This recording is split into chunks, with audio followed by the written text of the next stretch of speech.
70, 1 লাখ, 1.5 লক্ষ টাকা মাস গেলে শিক্ষকদের বেতন দিতে হয়। এই টাকাগুলো ওরা জোগাড় করে কি করে? কথা বোঝেননি? এ ভাবলি তো পাগল ঠান্ডা হয়ে যাবে। কিন্তু কিছু লোক আছে ওরা ভাবে না, ওরা শুধু শুধু পর সমালোচনায় মুখর। এরা হচ্ছে হিংসুক।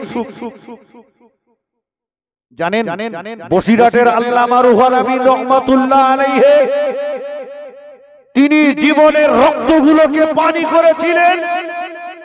আল্লামা রুহুল আমিন রহমাতুল্লাহ আলাইহি নিজে কিতাব লিখেছেন, কিতাবের দোকান দিয়েছেন, কিতাব বিক্রি করেছেন।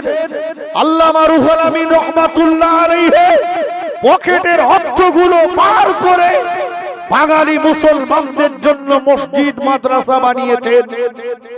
আল্লামা রুহুল আমিন রহমাতুল্লাহ আলাইহির ইন্তেকালের আগে বিধানচন্দ্র রায় হুজুরের হাত ধরে বলেছিলেন, ভাই আপনার তামাম শরীরে রক্ত খুঁজে পাচ্ছি না।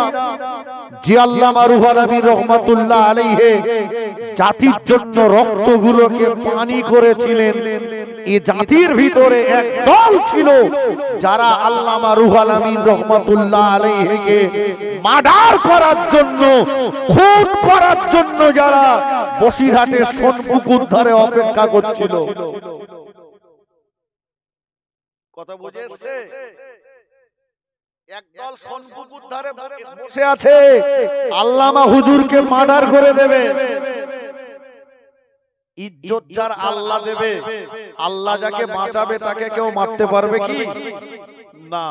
আল্লামা হুজুর গরুর গাড়িতে আসছেন, ক্যাস ক্যাস করে আওয়াজ হচ্ছে, ওরা বলছে ওই আসছে, রেডি হ। ওদের এই গল্প কথাবার্তা চলছেই, এর মধ্যেই আল্লামা হুজুর রহমাতুল্লাহ আলাইহি কখন ওদের মাঝখান থেকে চলে গেলেন। বাড়ি যে গরুর গাড়ি থেকে নেমে উপরে উঠবেন, ওরা ছুটে যেয়ে বলছে সেই তো হুজুর, যে পা দুটো জড়িয়ে ধরেছে, হুজুর ভুল হয়ে গেছে। আমি লম্বা করব না, মহাশয় ভাই এসে গেছে। আচ্ছা বলুন, আপনি বলুন, আল্লামা রুহুল আমিন রহমাতুল্লাহ আলাইহি যে জাতির জন্য রক্ত পানি করেছেন, সেই জাতি আল্লামা হুজুরকে মার্ডার করার জন্য একদল বসেছিল। কথা বুঝেছেন? সে ব্লাড কালেকশন যাদের ভিতরে রয়েছে, সে জাত তো পুরো এখনো শেষ হয়ে যায়নি। কিছু আছে না? নেই? আছে। তারা কখনোই শাহাদুর আলম সাহেবকে, তারা কখনোই জুনায়েদ সাহেবকে, ইয়াকুব সাহেবকে তারা সহ্য করতে পারবে না। তাদের সে ষড়যন্ত্র, আল্লামা রুহুল আমিনের উত্তরসূরি যারা, আল্লামা রুহুল আমিন রহমাতুল্লাহ আলাইহির পথের পথিক যারা, তাদের পিছনে সে জাত আজও লেগে আছে, থাকবে। আজ থেকে 2500 বছর আগে মিশরের গদিতে যারা রাজত্ব করত, তাদেরকে বলা হতো ফেরাউন। ফেরাউন কারণ নাম নয়, ফেরাউন হচ্ছে লকব। নবী মুসা আলাইহিস সালামের জামানায় যে ফেরাউন ছিল, তার বাপ মায়ের দেওয়া নাম ছিল ওলীদ। জানেন 2500 বছর আগে ফেরাউন নিজেকে খোদাই দাবি করেছিল, বলেছিল আনা রাব্বুকুমুল আলা, আমি হলাম বড় খোদা। ফেরাউন কিন্তু ছিনতাই ছিল, ফেরাউন গুন্ডা ছিল, ফেরাউন চোর চিটিংবাজ ছিল, কিন্তু অর্থের গরমে, ক্ষমতার বলে সে বলেছিল আনা রাব্বুকুমুল আলা, আমি বড় খোদা। তার এই খোদাই দাবিত্বকে টিকিয়ে রাখার জন্য সর্বপ্রথম যে পদক্ষেপটা নিয়েছিল, সে পদক্ষেপটা হলো গোটা মিশরের মাটি থেকে ধর্মীয় প্রতিষ্ঠানগুলোকে উৎখাত করতে হবে। ফেরাউনের প্রথম টার্গেট ছিল ধর্মীয় প্রতিষ্ঠান উৎখাত করা। কারণ ফিরাউন জানতো ধর্মজ্ঞান থেকে মানুষকে যদি পৃথক না করা যায়, ধর্মজ্ঞান থেকে মানুষকে যদি বিচ্যুত না করা যায়, ধর্মজ্ঞান থেকে মানুষকে যদি আলাদা না করা যায়, আমার চটকদারি, আমার ভোরকবাজি, আমার খোদাই দাবিত্ব কখনোই মানুষের কাছে টিকতে পারে না। তাই সে তার ভণ্ডামি বজায় রাখার জন্য গোটা মিশরের মাটি থেকে সর্বপ্রথম ধর্মীয় প্রতিষ্ঠানগুলোকে উৎখাত করেছিল। সে জামানার ফিরাউন করেছিল মিশরের মাটি থেকে উৎখাত।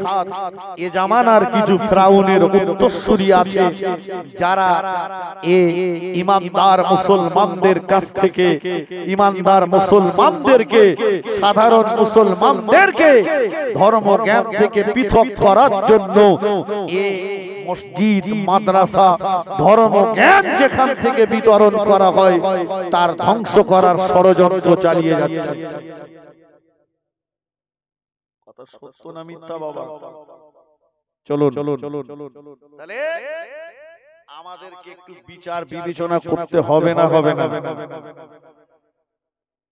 ধর্মজ্ঞানের শত্রু হচ্ছে ইবলিস, শয়তান, মনে রাখবেন। আল্লাহ নবী মদিনার মসজিদে নববী শরীফে চাতওয়ালে বসে আছেন। ইবলিস শয়তান কোথা থেকে এসে গসগস করে মদিনার মসজিদে নববী শরীফে ঢুকে পড়ল।